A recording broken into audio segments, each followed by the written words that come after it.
Hoy Haciéndolo es hace 2 semanas. esa voz que ustedes oyen ahí es de José Dantes. Tenemos una conversación aquí en la pausa sobre opiniones de lo que dijo el presidente de la República y que lo motivaron a no entrarle a palos a la oposición. Hoy es 27 de febrero, día en que nuestro presidente ha rendido cuentas en el Congreso Nacional y queremos conocer la opinión desde los diferentes ángulos de los partidos de oposición. Pero antes vamos a ver la siguiente historia en retrospectiva. 2020 fue el año en el que en medio de una crisis pandémica fueron contadas las boletas de triunfo del presidente Luis Abinader para asumir el reto del cambio en la República Dominicana. Entre procesos administrativos y reformas llegaron los tan nombrados 100 días y luego su primera y tan esperada rendición de cuentas el 27 de febrero del año 2021. Toda la población se encontraba llena de expectativas. Luego del desfile de funcionarios, embajadores, empresarios y otras personalidades, 1 hora y 45 minutos se tomó el mandatario para abordar lo logrado en los ámbitos educación, infraestructura, salud, economía, turismo, relaciones internacionales, entre otros. Desde su toma de posesión el 16 de agosto del año anterior, que cada año, como de costumbre, es realizado por el jefe de Estado que se encuentra gobernando en esta fecha, según lo establecen los artículos 114 y 128 de la Constitución Dominicana. Casi 4 años después y cerca del término de esta gestión, entre haber superado la pandemia y un año electivo en el que recientemente el PRM, su partido de gobierno, logró alcanzar la mayoría de los escaños en las elecciones municipales, destacando especialmente la participación de la mujer como soporte político y social a nivel electoral. Hoy el presidente ha presentado un discurso que oficialmente coloca el broche de oro en el más alto aspecto protocolar y patriótico, como la conmemoración del Día de nuestra Independencia Nacional, sobre un gobierno que deberá cumplir 1.460 días el próximo 16 de agosto del año en curso. Esta noche, en nuestra mesa de análisis, los invitados estarán discutiendo los aspectos sociales, políticos, económicos, entre otros detalles, del discurso del presidente de la República, Luis Abinader Corona. Nos acompañan José Dantes, miembro del Comité Político y secretario jurídico del PLD, y Rafael Paz, secretario general del Distrito Nacional, miembro de la Dirección Política de la Fuerza del Pueblo, candidato a diputado además por la circunscripción 1 del Distrito Nacional. Buenas noches, caballeros, ¿cómo están? Hola, ¿qué tal? Buenas noches, Yulisa. Buenas noches, Rafael. Hola, Yulisa, ¿qué tal? Hola, José. encantada que estén aquí Y a la los dos. República Dominicana. ¿Desde dónde vieron el discurso del presidente? Yo lo vi desde mi casa y lo cierto es que se reconfirma una vez más lo que un buen amigo y mi compañero de partido dice, que este es un gobierno que tiene una difícil vínculo y relación con la verdad. Un Porque difícil vínculo. Vínculo y relación con la verdad, porque lo cierto es que en este discurso de 1 hora y 50 minutos, creo, las cifras que el presidente de la República quiso explicar hoy y rendir no se corresponden con la realidad de los hechos. Cifras que el propio Banco Central dice que son muy distintas. Y lo cierto es que da mucha pena porque pudo haber mostrado las cosas como realmente son. ¿El Banco Central desmiente algunas cifras de las que están ahí, tú dices? No, las cifras que él dio no se corresponden con las que Con da algunas. el Banco Central. Pero Y el Banco informe lo Central, manda el Banco Central, ¿no? bueno, habría... O sea, el discurso del presidente se hace sobre la base de las memorias de las instituciones. Claro. Esos datos se toman de esas memorias. Claro. Se ponen unos datos en la memoria y otros en la web. Habría que ver. Habría que ver. Pero yo te puedo, o sea, podemos ver de cada sector las cifras que él dio y se comparan con las que tiene el Banco Central y son totalmente distintas. Rafa. Mira, a mí me gusta ¿Qué separar... viste tú? Me gusta separar, cuando se trata de los discursos del 27 de febrero, la parte política de la parte institucional. E incluso sugiero que, como estamos dos representantes de la oposición, tratemos de hacer un juego o no un juego, sino un ejercicio de separar cosas. A mí me gusta mirar luces y sombras. Yo creo que el presidente exageró sus logros, definitivamente, y eso es un recurso válido cuando se trata de gestión de la comunicación. Pero, digamos que aspectos positivos que puede señalar, la continuidad de la política de diversificación de la matriz energética.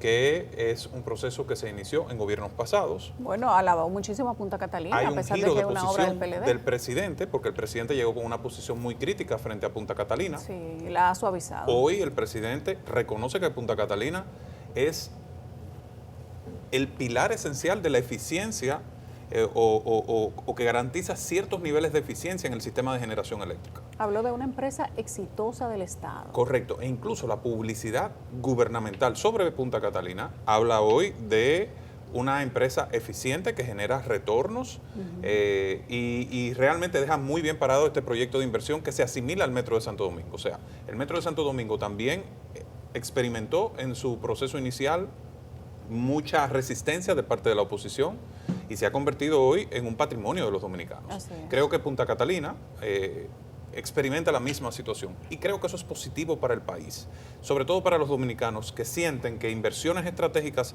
en momentos que fueron cuestionadas por el sistema político realmente han tenido el retorno para el Estado y para la gente. Y coincido con él en torno a 3 empresas que son fundamentales para el futuro del país y que son modelos de éxito de la gestión pública de empresas. El Banco de Reservas, la Refinería Dominicana de Petróleos y Punta Catalina, definitivamente. Entonces, eso nos da una idea de que cuando hay una buena gestión pública podemos tener buenos resultados. Sombras. Sí, sobre el sector eléctrico. Bueno, el presidente no se refirió a un aspecto central del pacto eléctrico, que es el aumento de las pérdidas durante su administración. Él encontró las pérdidas en un promedio de un 29-30% y hoy las pérdidas se han expandido a un 42%. Eso significa que la energía que se está inyectando al sistema no se está cobrando o se está perdiendo en la red por falta de inversión. Y creo que eso hace que el déficit del sector eléctrico sea mayor y que por tanto el subsidio tenga que ser mayor de lo que debería ser y ese dinero no pueda ser tomado para invertir en salud y educación, por ejemplo. José, Rafael, el presidente de la República ha hablado de una manera positiva del sistema de transporte y de la continuidad de esta, digamos, reforma al sistema de transporte que no inició el Partido Revolucionario Moderno.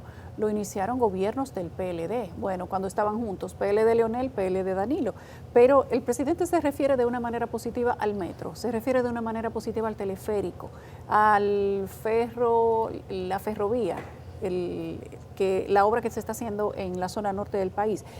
Y no solamente se refiere de una forma positiva, sino que le ha dado continuidad y lo ha llevado a otros lugares. ¿Podemos hablar nosotros de que en algunos temas el gobierno o los gobiernos han sabido darse continuidad de Estado? Sí, claro, y ese es uno de los ejemplos, tal y como tú lo planteas. Eso es algo que sí se puede resaltar como algo positivo de lo que fue esta rendición de cuentas, porque ciertamente el principio de continuidad del Estado él lo ha llevado a cabo fíjate que son las obras públicas que efectivamente han dado resultado y han dado solución a uno de los tantos situaciones que había que resolver en este país, que es el sistema de transporte masivo público. Entonces, si bien es cierto, como él lo planteó, que próximamente va a inaugurar el teleférico en Santiago, un monorriel en Santiago, y habla de la extensión de la línea del metro aquí también, pues se trata precisamente de reconocer que es una política pública efectiva, que es una política pública y no se que lo ha dado atribuye al resultados. gobierno del PRM, habla de continuidad. Exacto, pero lo bueno sería haber visto también que hable de continuidad de una serie de políticas públicas que también han sido exitosas en otros sectores. En el sector salud, el presidente de la República habló de hospitales y dijo hospitales Sí. que encontró que su construcción estaba avanzada, Sí. lo dijo tal cual, Claro. y que el gobierno había dado continuidad a hospitales que había encontrado ya en proceso de reconstrucción y otros en proceso de construcción desde cero. Claro. Y que iban a ser entregados a final de este año, otros a mediados de este año y algunos en los próximos años. Y hace toda una, vamos a decir, una lista de los hospitales que han construido o reconstruido o equipado, y al final dice que todo ello ha conllevado una inversión de más de 19,000 millones de pesos, y ahí mismo te habla del Seguro Nacional de Salud, que dice que del 2020 para acá se han afiliado 2.7 millones de personas para un aumento de un 56.5, lo cual estaría muy bien.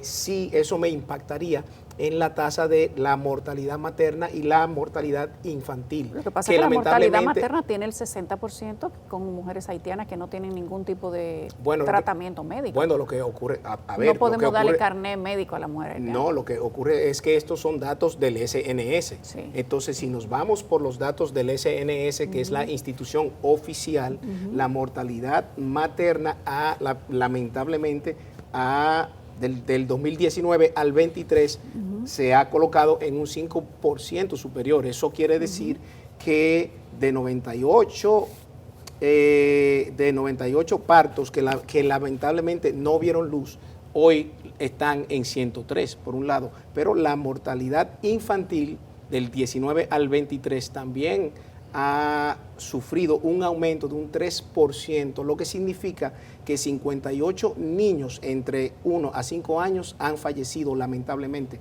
Y esto es si se toma en cuenta las cifras, vuelvo y digo, del SNS, que hemos visto que son muy dados a falsificarlas en cuanto a lo que tiene que ver con las muertes neonatales y las muertes de las parturientas. Pero por otro lado también... Antes de que tú salgas de ese tema, José, a mí me gustaría conectar eso con una realidad, con un drama que estamos viviendo en la República Dominicana, y es la creciente llegada de parturientas haitianas a la República Dominicana. En el año 2019, el promedio o la cantidad anual eran aproximadamente unas 18.000 parturientas haitianas al año, pero esto ahora se ha expandido a más de 35.000. Significa que casi el 39% de los partos en hospitales públicos en la República Dominicana son de extranjeras de origen haitiano. Y esto es una situación que realmente preocupa al pueblo dominicano, que requiere una solución, y el presidente, que solo se refirió en un pequeño párrafo al tema haitiano, dando un informe sobre los avances del muro fronterizo, no hizo referencia a ello. Ni hizo referencia tampoco a la situación del propio canal, de la vigía, ¿no? Correcto. Lo que hizo fue simplemente mencionar las acciones que habían llevado a cabo ante los organismos internacionales, y trata de presentar como un logro que se hayan adoptado 2 resoluciones de la ONU. Sí. Pero eso no es un tema de la República Dominicana. ¿Se podía hablar del tema haitiano? Digo, diferenciándolo del discurso de 2 años anteriores, donde el tema haitiano era quizá punta de lanza principal, donde la gente quería escuchar de eso y donde se utilizó, tal vez sí, tal vez no, de una manera electoral. ¿Era el momento ahora, previo a unas elecciones presidenciales, claro que sí, porque de hablar? Hay una situación que subsiste. La frontera tiene un gran problema, y es que no ha vuelto a la normalidad que anteriormente a las escaramuzas que hubo aquella vez cuando él mandó un contingente militar para absolutamente nada, supuestamente para detener o para tratar de presionar la detención de la construcción de ese canal, que lo que hizo fue todo lo contrario. O sea, esa acción lo que hizo fue unir a un pueblo que casi siempre está no está de acuerdo, para continuar con la construcción de ese canal. Y fíjate que por más esfuerzos que se han hecho, que eso sí se debe reconocer, los esfuerzos que se han hecho ante la ONU a los fines de poder tratar de conseguir una misión de intervención o una misión de paz para Haití, no han podido ni siquiera lograrse. O sea, que no han sido capaces de... Pero no depende de República Dominicana. No depende de República Dominicana. Estados Unidos acaba de enviar 96.000 millones de dólares a diferentes países que están con situaciones pero lo que sí depende de la República Dominicana... Pero no mandó a Haití. Claro, pero lo que sí depende de nuestro país es tratar de frenar el ingreso de todos esos miles de parturientas haitianas que Rafi está haciendo referencia, que prácticamente más que se duplicaron en los últimos años, y eso solamente se puede llevar a cabo con una política migratoria que tiene a su vez una política fronteriza, de control fronterizo y de control de los extranjeros que ingresan a nuestro país, sea por esa frontera o sea por los aeropuertos. ¿Se puede equilibrar esto, Rafi, con el tema de las deportaciones? Mira, antes de entrar en el tema de las deportaciones, que yo creo que sí, que debemos arreciar la política de deportaciones, porque los campos dominicanos y los barrios de las principales urbes se han convertido en guetos de ilegales haitianos. y nosotros tenemos todo el derecho y además el mandato constitucional y legal de mantener una política migratoria apropiada y conforme a los fines de la República Dominicana. Creo que era particularmente relevante que el presidente se refiriera al tema de las relaciones con Haití, no desde una perspectiva populista ni tratando de sacar provecho político, sino rindiendo cuentas de lo que pasó el año pasado, que fue particularmente relevante respecto a años anteriores. ¿Por qué? Porque el año pasado el presidente tomó la decisión de cerrar el comercio con Haití. Eso tuvo un impacto económico en los sectores productivos nacionales. Entonces, hay una balanza comercial con ese país y debió referirse a cómo varió el comercio y cómo impactó eso a los sectores productivos. Y también hubo una disposición de recursos especiales para poder financiar toda esa movilización de tropas, que al final, como dice José, no fue efectiva. Entonces, el pueblo merece saber cuánto le costó eso a la República Dominicana. Entonces, esas son operaciones de seguridad nacional. ¿Se darían esas cifras? La seguridad nacional tiene una especie de velo financiero. No, es que es un tema de cifras, es un tema de costos, pero vuelvo, o sea, general, sin entrar en detalles. Exacto, sin entrar en detalles, pero ¿para qué hacer todo ese aparataje si al final se sabía que no iba a ser la solución? La solución era la negociación, a lo cual se habían ellos propiamente negado desde un principio. ¿Y el cierre de la frontera? El cierre de la frontera, tal y como dice Rafi, realmente fue la peor medida que se pudo tomar porque lamentablemente afectó a un sector del comercio nacional que tuvo que verse en una situación extremadamente difícil. Si no, se le puede preguntar a los empresarios productores de huevos, a los productores de pollos, a los productores de una serie de rubros que se venden en Haití de una manera, vamos a decir, constante y que es su principal mercado para esos productores. Entonces, durante meses fueron afectados miles y miles de empleos de esas industrias, de esas fábricas, y todo por el simple hecho de un stunt, o sea, de un, ¿cómo lo puedo llamar? De una puesta en escena de una situación que realmente no ameritaba lo que finalmente hizo este gobierno con ese despliegue y con las declaraciones que él dio en su momento, que al final de cuentas, ¿hace cuánto tiempo de eso? ¿Dónde está la supuesta misión de Kenia? ¿Dónde están los policías de Kenia? Pero no depende de la República Dominicana. Claro, eso. pero lo que sí depende de ti, el control efectivo de la frontera para que no sigan entrando los miles y miles de haitianos ilegales y tú regularizar al que se encuentra en nuestro país, ha sido otro de los grandes fracasos de este gobierno. Mira, para que el que está viendo y nos escucha, sienta que hay o vea la diferencia, porque podrán decir, bueno, pero esta situación de Haití no es nueva y viene del pasado y ustedes los que estuvieron antes tienen responsabilidad sobre ella. Yo sí les voy a marcar una diferencia. A mí me tocó desde el CONEP, desde el año 2013 hasta el año 2017, trabajar alrededor de la relación con Haití desde la perspectiva del sector privado. Y siempre estuvo en la agenda de Haití utilizar el comercio como mecanismo de presión a la República Dominicana para evitar que nosotros tomáramos medidas migratorias. Es decir, si nosotros, por ejemplo, cuando se emitió la sentencia 168.13, la reacción de Haití fue bloquear la exportación nuestra hacia allá de un conjunto de productos como pollo, huevo. Exactamente. Sí. Luego entonces saltaron con el tema del salami, prohibieron la exportación de salami. Siempre en su agenda estuvo bloquear el comercio. Así es. Lo que hizo la República Dominicana... O sea, Haití ha manipulado. Correcto. Desde hace muchos años el tema migratorio con el tema comercial. Correcto. En esta ocasión nosotros lo que hicimos fue... Devolverle. No. Nosotros hicimos una especie de autogol o harakiri. Utilizamos el tema de su principal interés como medida para penalizarlos. Es decir, le dimos un premio. En vez de penalizarlo con el cierre de la frontera en términos comerciales, lo que hicimos fue favorecer a los sectores comerciales haitianos que aprovecharon eso para hacer cuantiosos negocios entonces con otros países para suplir lo que ya nosotros no le estábamos exportando. Y entonces golpeamos a los sectores productivos nacionales, redujimos las exportaciones dominicanas y por eso te das cuenta que en el informe de cierre de la economía hay dos sectores que se caen de forma importante. Las exportaciones nacionales, y es producto del cierre de la frontera, y el sector agropecuario, las exportaciones agropecuarias, y están vinculadas íntimamente a esa medida del gobierno dominicano que terminó dándole un golpe a la economía nacional sin resultado, porque el presidente hoy reconoce que lo que mejor lo que más resultado ha dado ha sido lo que precisamente nosotros desde la oposición recomendamos, la vía diplomática, que era la manera de gestionar esto desde el principio. Claro. La vía diplomática. Pero hay otros temas.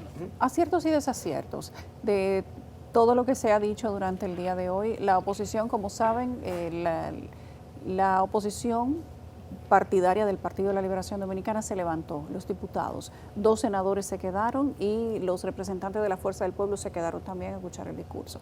Pero los representantes del PLD se levantaron y dijeron que no iban a escuchar el discurso, bueno, hicieron una especie de rueda de prensa y salieron. Quiero saber la valoración de ustedes después de haber escuchado el discurso, donde no hubo ataques a la oposición, sin duda, no se mencionó no hubo un paralelismo del pasado con el presente, ni económico, ni social, ni político. ¿Valía la pena salirse sin haber escuchado el discurso después de escucharlo? Claro. Quiero saber qué piensan ustedes como jóvenes, como políticos que tienen aspiraciones de otro nivel, pero quiero que me lo cuenten tras la pausa. Le voy a dar una Gabela Cibaña. Hoy nos acompañan en esta mesa de análisis José Dantes, miembro del Comité Político y secretario jurídico del PLD, y Rafael Paz, secretario general del Distrito Nacional, miembro de la Dirección Política de Fuerza del Pueblo y candidato a diputado por el Distrito Nacional, circunscripción 1. Hablamos del discurso del presidente de la República. Salir de la bancada del PLD, salir del discurso, la bancada de la Fuerza del Pueblo se quedó a oír su discurso. No hubo atropellos, el presidente no hizo comparaciones ni siquiera ociosas, no hubo violencia, no hubo comparaciones con el pasado. ¿Valía la pena, después de haber oído ese discurso, que se salieran los representantes de la Cámara de Diputados? 2 senadores se quedaron. Mira, yo creo que eso realmente fue una decisión de cada quien. El bloque se habrá puesto de acuerdo para hacer eso. No creo que haya sido una línea de nuestro partido. Recordemos que los diputados y los senadores no están vinculados por un mandato imperativo de acuerdo a la Constitución. O sea, se habrían puesto de acuerdo ellos mismos. Se pudieron poner de acuerdo ellos y ellos haber tomado la decisión de ausentarse por las razones que ellos expresaron. Están en su pleno derecho. Hay gente que lo va a ver mal y hay otras personas que lo pueden ver como algo que quizás por lo que ha pasado en las últimas semanas, pues en términos, vamos a decir, políticos, sí tiene algún tipo de sentido. En mi caso, yo expresé públicamente mi consideración. Yo creo que, y aprovecho para replantearla, la tolerancia es un valor de la democracia y escuchar es fundamental para la continuidad del Estado y para que los objetivos de la República se cumplan. Fíjate cómo hemos visto con buenos ojos la continuidad de cosas que se iniciaron en el pasado y para eso es fundamental escuchar. Los espacios y las instituciones que crea la Constitución debemos mantener su solemnidad. Yo no voy a criticar a los que se fueron, pero saludo a los que se quedaron. Yo creo que hicieron bien en quedarse porque los espacios no se ceden en política.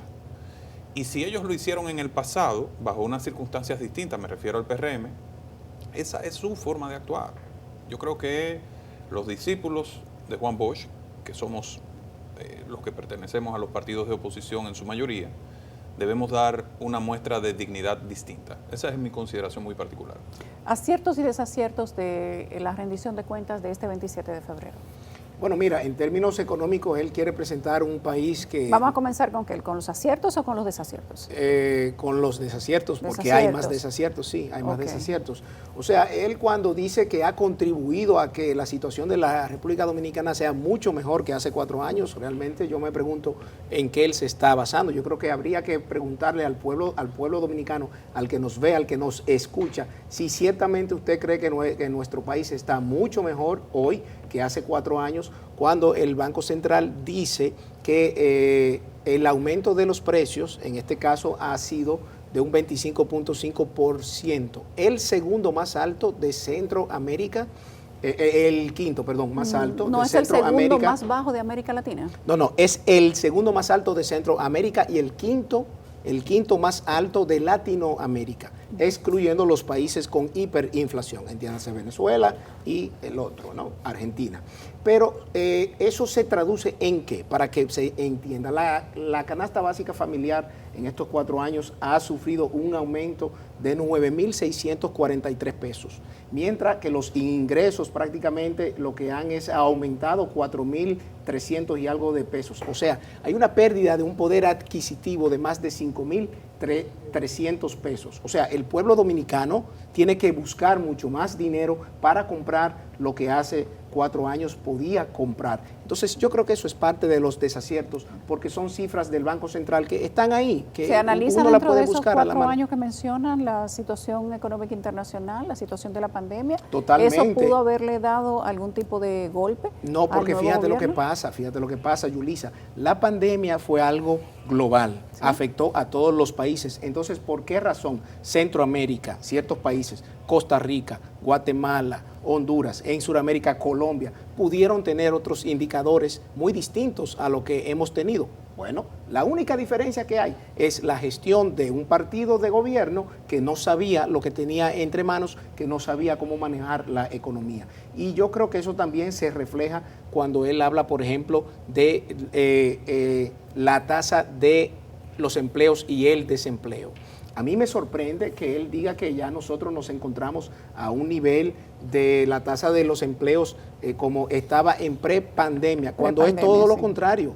Aún, lamentablemente, nuestro país tiene más de 43.000 empleos menos que el 2019, entre los cuales, en el sector que ellos tanto se vanaglorian, que es el sector del turismo, todavía faltan más de 3.800 puestos de empleos formales para estar al nivel de la prepandemia. Lo que sí ha aumentado en estos 4 años son los empleos informales, que van ya por más de 260.000. O sea, eso significa que esa cantidad de gente se ha tenido que lanzar a la calle, a hacer lo que sea para tratar de sobrevivir. O sea que en términos económicos, realmente cuando vemos el crecimiento, la tasa de empleo y de desempleo no se corresponde con lo que la gente vive en la calle. Y al hacer la comparación del PIB del 2020 con el 23, realmente para mí eso es un error, por no decir otra cosa, porque en el 2020 se trataba de un país que tenía una economía clausurada versus la del 2023, que es una economía que está funcionando bien. O sea que, en todo caso, el símil no pudo ser con el 2020, sino con el 19, para tener una idea real de lo que ha sido ese crecimiento del PIB que él quiso hoy presentar. Eso es en términos económicos. Estos son los desaciertos. Mira, yo me aparto de la línea comunicativa, vamos a decir, que ha adoptado de forma común la oposición, a la que pertenezco en la parte económica.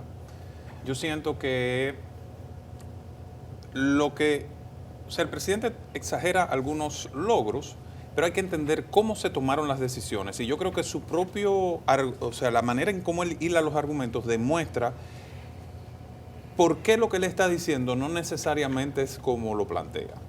Me explico. En el año 2021, la República Dominicana apostó a acelerar el crecimiento económico para recuperar lo que había perdido durante el año 2020 y el año de la pandemia.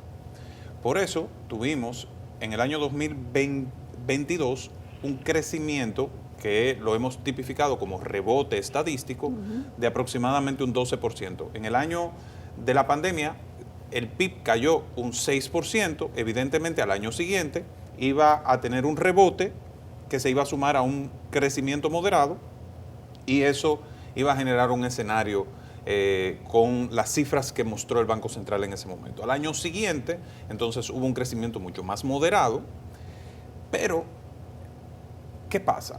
Hubo un desajuste de los precios.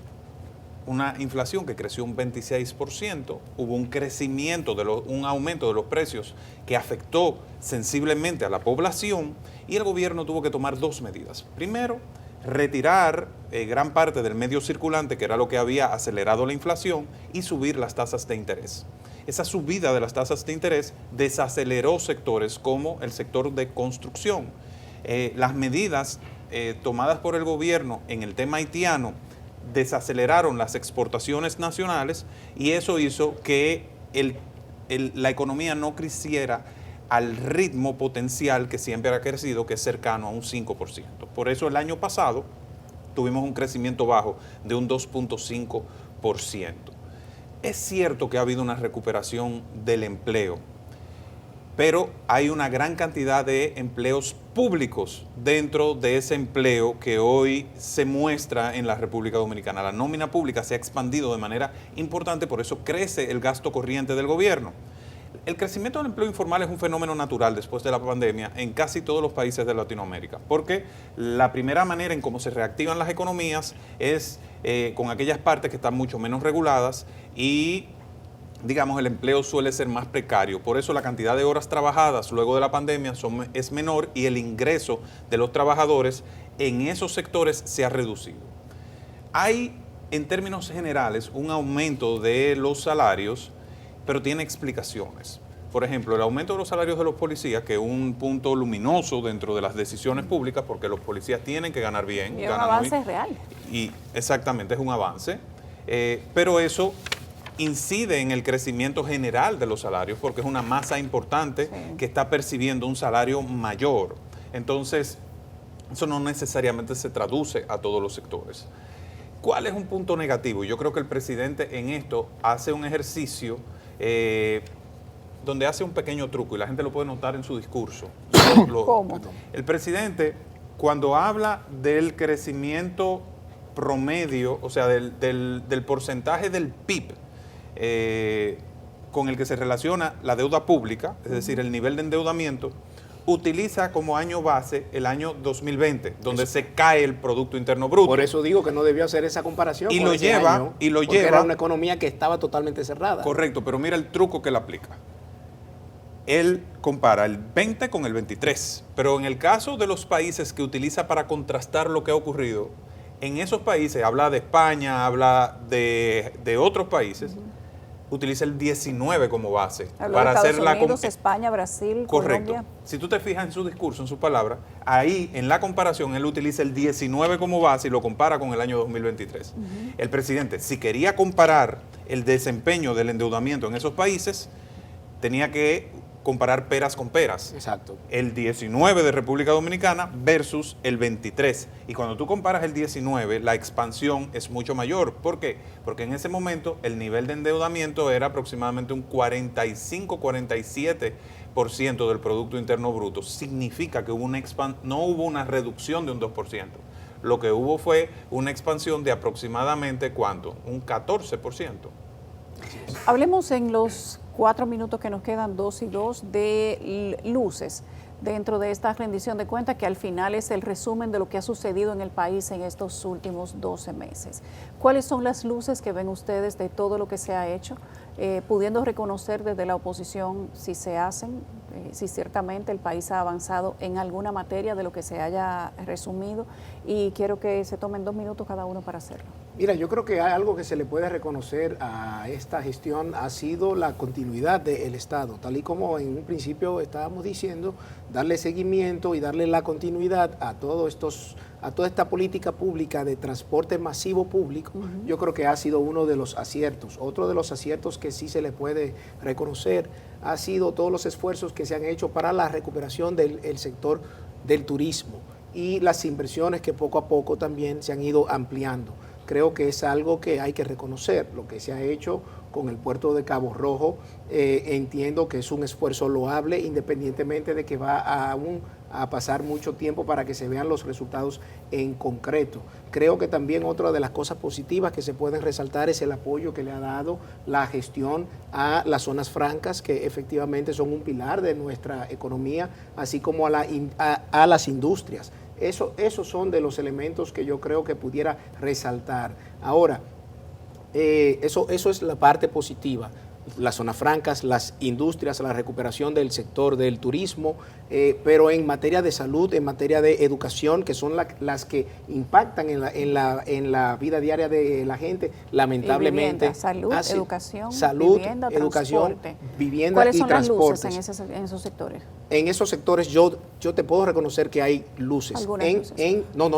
En lo que es la educación, ahí no hay ninguna luz. No hay luz. No hay luz porque ¿Vivienda? cuando vamos en viviendas se han construido muchas viviendas. Nosotros hemos visto la construcción de muchas viviendas a través de estos modelos de fideicomiso y bueno, eso es algo que se puede reconocer. La titulación también. El Partido de la Liberación Dominicana tuvo un gran plan de vivienda. Claro, cuando vamos Juan Bosch fue cuando lo vamos a ver, eso. la ciudad Juan Bosch, la Barquita, el nuevo Boca de Cachón, el Riito en La Vega, la Mesopotamia en San Juan, etcétera, fueron proyectos también similares. de viviendas. No O sea exactamente que ahí ha habido una similares. especie de continuidad también. No exactamente, porque lo que ellos están ahora desarrollando lo están haciendo bajo el esquema de alianza público-privada también.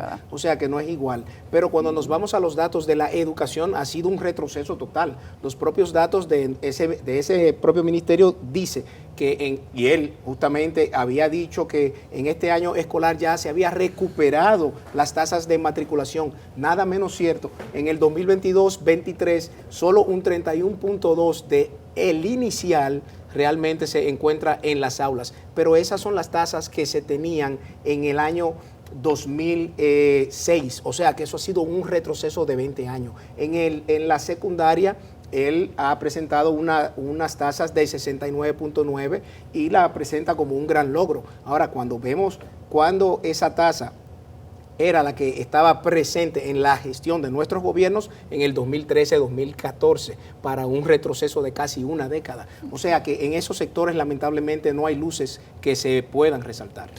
Yo creo que hay una luz en el sector educativo que a mí me gusta resaltar en particular.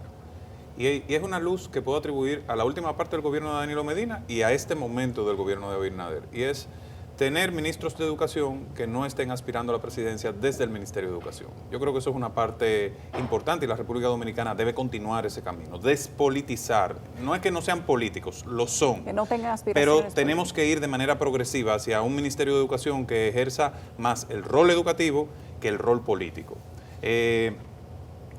Luz. Salud, creo que vivienda. en la parte de vivienda, el énfasis que se haya hecho en la construcción de nuevas viviendas es positiva para la República Dominicana, es una continuidad de una política que se acentuó en los años del gobierno pasado, pero ahora ellos tienen un modelo distinto, han expandido esto a distintas partes del territorio nacional y creo que esa parte es positiva.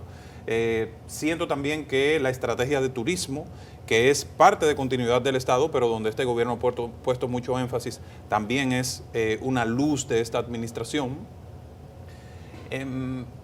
Y en la parte, por ejemplo, de salud, economía, de facilitación de comercio.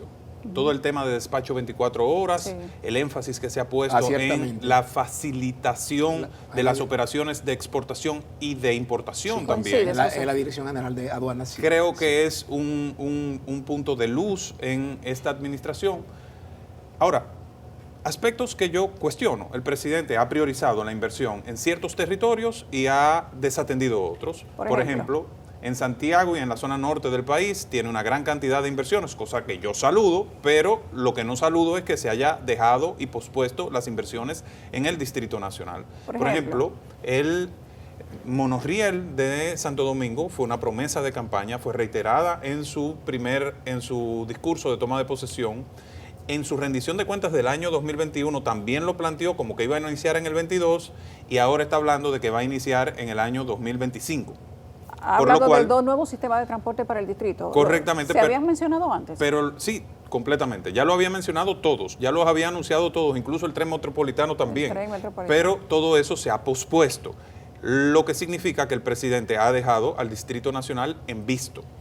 Con relación al plan de titulación que se inició con mucho énfasis en el gobierno pasado y que lideró José, él le ha puesto al parecer un poco más de énfasis porque la cantidad de títulos que ha emitido y los que dice que emitirá este año son superiores a lo del gobierno pasado. Hay un tema. Claro, de esos 84,000 es importante resaltar que 15,000 ya estaban listos. Ya estaban listos. Se lo habíamos dejado listo. Muy bien, esa es una buena puntualización. Pero hay unos terrenos que hay que, vamos a decir, resolver en la ciudad de Santo Domingo, en el Distrito Nacional, que están en la circunscripción 3, que son propiedad de terceros, pero que son habitados por otros. Me refiero a sectores como el Espaillat, como el Luperón. Los 14 barrios, los 14 barrios de la parte alta de la parte alta de la ciudad. Así es. Ahí hay una situación de irregularidad que hay que corregir y el gobierno dominicano tiene que identificar los fondos para poder adquirir esa propiedad y poder titularla para que esa zona, que es la más pobre, de posiblemente la más hacinada, la más pobre, la más densa de la República Dominicana, pueda desarrollarse en términos económicos. Y aquí, en la capital, la educación tiene una situación, principalmente en el Distrito Educativo 15-03, que es la circunscripción 1, hay una correlación entre centros públicos y centros privados que genera un problema grave. No es solo que hay un problema de calidad educativa en la circunscripción 1, es que el derecho de acceso a una educación pública y gratuita, integral, no existe aquí. Aquí tú estás obligado a pagar un colegio privado, aún tú seas pobre. Para que tengas una idea, solamente 1 de cada 10 niños puede ir a un centro de educación inicial público en la circunscripción 1 del Distrito Nacional, y eso tiene que ser corregido. Yo tengo una propuesta para eso, con vouchers educativos o cheques para los padres que tengan sus hijos en la circunscripción 1. Y uno de los temas que lamentablemente se nos queda y que es uno de los que más impacta también a todo el pueblo dominicano es el de la seguridad ciudadana. Él mostró unos datos que lamentablemente no se corresponden con la tasa de la criminalidad que ha aumentado. Hoy nuestro país lamentablemente es mucho más inseguro que lo que era hace 4 años. Y esos son de las sombras también que hubo en este discurso, que por más que él la quiera pintar y tratar de maquillarla con el sueldo que muy bien merecen los policías, al fin de cuentas la reforma policial nos estamos dando cuenta de que no está dando ningún resultado. O todavía no ha llegado al punto en el que se encuentran los resultados. Bueno, lo que pasa es que si en 4 años ni siquiera hay un ápice de un avance, pues ¿para cuándo será, Yulisa? Bueno, dirá que merece 4 años más entonces. Ustedes que son políticos sabrán. Gracias, José Dantes. Gracias, Yulisa. A Rafael Paz, que me ha acompañado esta noche a hablar de aciertos y desaciertos y de análisis al discurso de rendición de cuentas, el cuarto ya. Wow, pasaron rápido. Cuarto y último. Cuarto y último de este periodo. Y último. Así es, definitivo, último ya. Último por lo menos de este cuatrenio. Sí, gracias a ambos que me han acompañado esta noche. Los despido y me despido con ellos. Los dejo